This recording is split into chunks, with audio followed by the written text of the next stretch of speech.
আজি আকৌ পিঠা বনাইছোঁ দেই। আজি মানে নিজৰ ঘৰত বনাইছোঁ। কালি মাহঁতৰ ঘৰত বনালোঁ, কিন্তু নিজৰ ঘৰত বনোৱাটো ইমান ভাল হোৱা নাই। মাহঁতৰ তাত বনোৱাটো অলপ ভাল হৈছিলে বাৰু।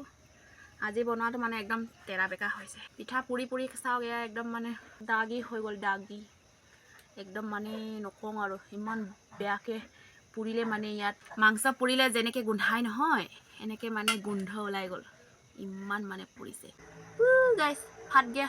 জীৱনটো মানে যেনেকৈ যোৰা টাপুলি দি মাৰি চলাই আছোঁ নহয়, এনেকৈ মানে পিঠাও মানে যোৰা টাপুলি লগাব লগা হৈছে যেন।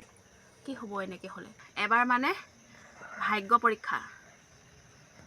এই পিঠাটোত মানে মই একো নিদিওঁ ভিতৰত। ভাগ্য পৰীক্ষা, কাৰ ভাগ্যত এইটো আছে নেজানো আৰু দেই।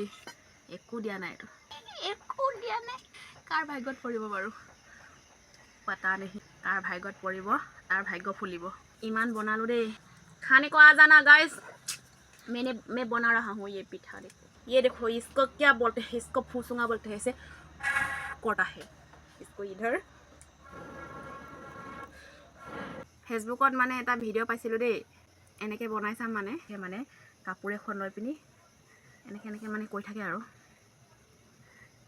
ऐसे ऐसे कोटा है, ऐसे ऐसे कोर कोर ऐसे ऐसे कोर करके कोर करके कोर करके कोर करके ओई ये फाट गया रे बाबा।